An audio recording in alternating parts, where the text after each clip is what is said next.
اچھا ہوا کہ لڑکی نے مولوی کو آنکھ کھلتے ہی پہچان لیا، ورنہ ڈر کے مارے اس کی چیخیں نکل جاتیں۔ وہ اٹھ کے بیٹھ گئی اور احترام سے مولوی سے کہا کہ چارپائی پر بیٹھ جائیں۔ وہ کوئی سیدھی سادی بدھو لڑکی تو نہیں تھی کہ یہ نہ سمجھ سکتی کہ مولوی اس کے پاس کیوں آ بیٹھا تھا۔ اس لڑکی نے حسن کے طلسم سے پتھر دل مردوں کو انگلیوں پر نچایا تھا۔ وہ مرد کی کمزوریوں کو اچھی طرح سمجھتی تھی، پھر بھی وہ مولوی کا احترام کرنا چاہتی تھی۔ اس نے اس کے ساتھ ایسے پیارے انداز سے باتیں کی کہ مولوی کی گھبراہٹ دور ہوگی۔ وہ اٹھ کر کمرے میں ٹہلنے لگا۔ ذرا دیر بعد آہ بھر کر بولا، ایک روز سورج سوانیزے پر آ کر اس زمین کو جلا ڈالے گا، کیونکہ اس زمین پر خدا کا حسن گناہ گار بندوں کے ہاتھوں نیلام ہوتا ہے۔ اس سے بڑا گناہ اور کیا ہوگا؟ لڑکی تم بہت خوبصورت ہو۔ اور وہ دوسرے کمرے میں چلا گیا۔ اس نے رات دوسرے کمرے میں گزاری۔ دن کے وقت وہ لڑکی سے جھیمتا رہا، تھوڑی دیر اس کے پاس بیٹھا، باتیں بھی کیں، لیکن صاف پتہ چلتا تھا کہ اس کا دماغ حاضر نہیں۔ رات کی نماز پڑھ کر آیا تو بھی وہ کھویا کھویا تھا۔ لڑکی سو گئی اور کچھ دیر بعد گزشتہ رات کی طرح اس کی پھر آنکھ کھل گئی۔ اس نے دیکھا کہ مولوی فرش پر دوزانوں بیٹھا اس کے بالوں پر ہاتھ پھیر رہا تھا اور دوسرے ہاتھ میں اس کے ہاتھ کو تھام رکھا تھا۔ لڑکی آخر طوائف تھی، مردوں کی دکھتی رگ کو سمجھتی تھی۔ اس نے بڑے پیار سے لہجے میں مولوی سے کہہ دیا، مولوی صاحب، میرے اس پاپی جسم کے ساتھ جانے کتنے مرد کھیل چکے ہیں، میرا دل نہیں مانتا کہ میں آپ جیسے پاک انسان کو بھی ان مردوں کی قطار میں کھڑا دیکھوں۔ میرے جسم کو آپ نے مسجد میں لے جا کر پاک کیا ہے۔ جس طرح لڑکی نے کھل کر بات کہہ دی تھی، اسی طرح مولوی نے بھی اپنا دل کھول کر لڑکی کے سامنے رکھ دیا۔ وہ گزشتہ رات کی طرح کمرے میں ٹہلنے لگا۔ گھبرائیے نہیں، لڑکی نے اسے کہا، میرے پاس بیٹھ کر بات کریں، میں آپ سے ڈرتی نہیں۔ عورت کو صرف ایک ڈر ہوتا ہے کہ کوئی غیر مرد عزت پر ہاتھ نہ ڈال دے۔ مجھے ایسا کوئی ڈر نہیں، کیونکہ میں اپنی عزت اعلان کر چکی ہوں۔ مولوی اس کے پاس بیٹھ گیا۔ لڑکی کی بے باکی نے اسے حوصلہ دیا اور وہ ایسے لہجے میں بولا جس میں درد تھا اور شکست۔ کہنے لگا، میری پوری بات سنو گی لڑکی؟ سن کر میرے منہ پر تھوک دینا، میں گناہ گار ہوں۔ زندگی میں تم پہلی عورت ذات ہو جسے چھوا ہے۔ مجھے معلوم نہیں میں نے کس نیت سے چھوا تھا۔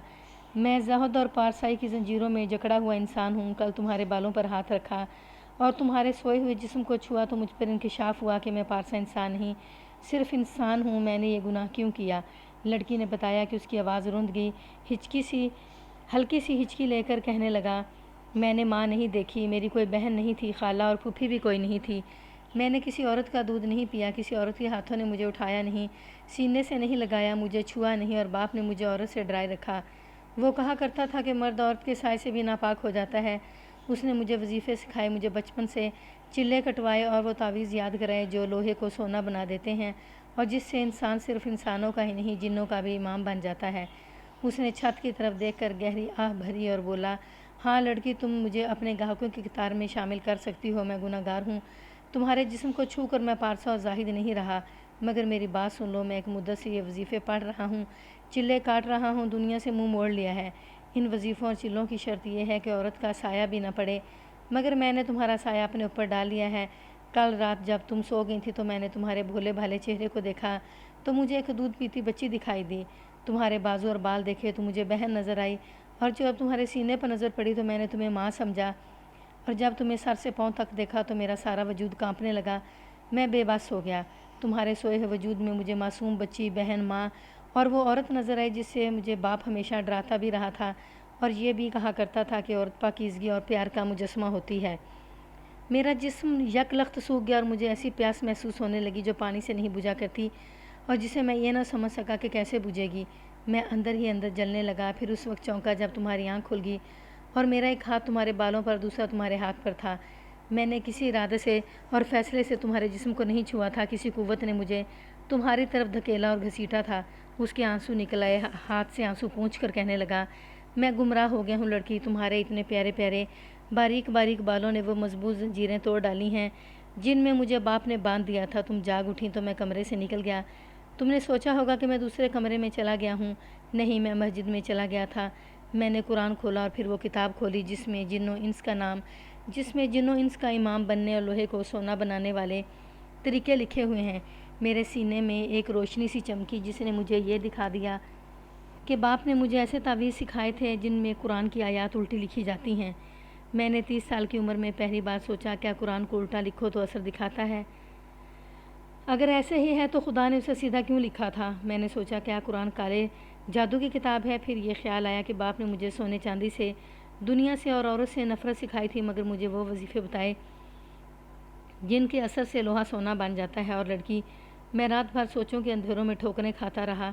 رات کے آخری پہر سب سے زیادہ پیچیدہ سوال یہ ذہن سے اٹھا، مذہب کیا ہے جو مجھے باپ نے سکھایا تھا؟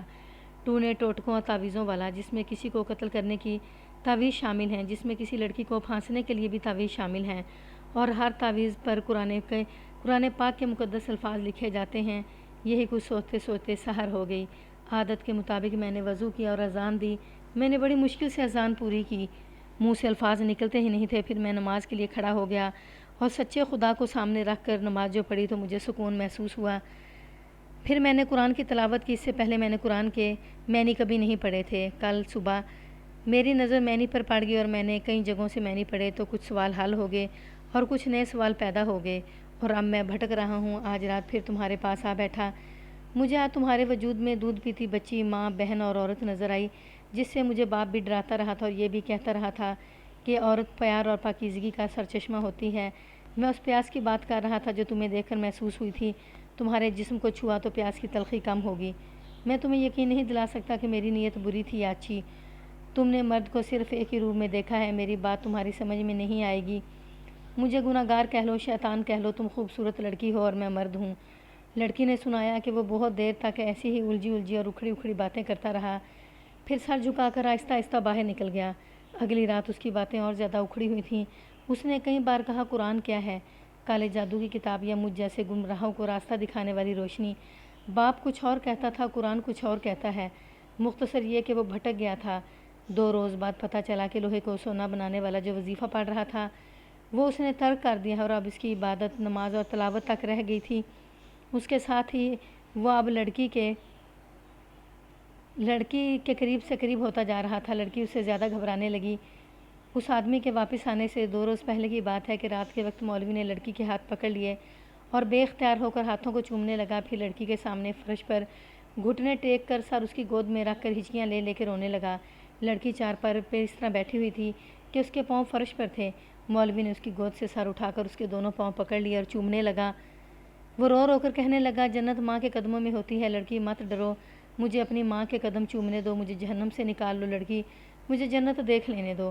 لڑکی بہت گھبرائی۔ اگر مولوی اسے جنسی آسودگی کی بھیک مانگتا تو لڑکی شاید ڈر کر اپنا آپ اس کے حوالے کر دیتی، مگر مولوی پر کوئی ایسا جنون طاری تھا جسے لڑکی سمجھ نہیں سکتی تھی۔ مولوی نے کوئی نازیبا حرکت نہ کی، لڑکی کے ہاتھوں اور پاؤں کے سوا کسی اور حصے کو ہاتھ نہ لگایا۔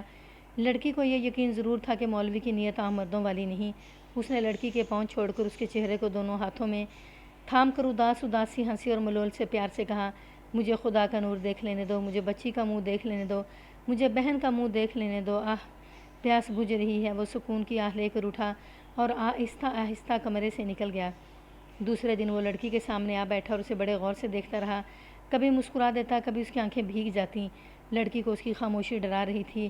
اس نے راجوں، مہاراجوں اور نوابوں کو اپنا غلام بنا لیا تھا، مگر یہ مرد اس کے لیے بدروح بن گیا تھا۔ اسی شام میرا دوست گاؤں پہنچ گیا۔ لڑکی ڈری ہوئی تھی۔ اس نے اسے مولوی کے متعلق ساری بات کہہ سنائی۔ وہ ہنس پڑا اور کہا کہ ہم صبح یہاں سے چلے جائیں گے۔ رات کے وقت وہ مسجد میں گیا۔ مولوی سر جھکائے بیٹھا تھا۔ اس آدمی نے مولوی سے کوئی گلہ شکوہ نہ کیا، صرف اتنا کہا کہ مولوی صاحب، آپ سے امانت اور اجازت لینے آیا ہوں۔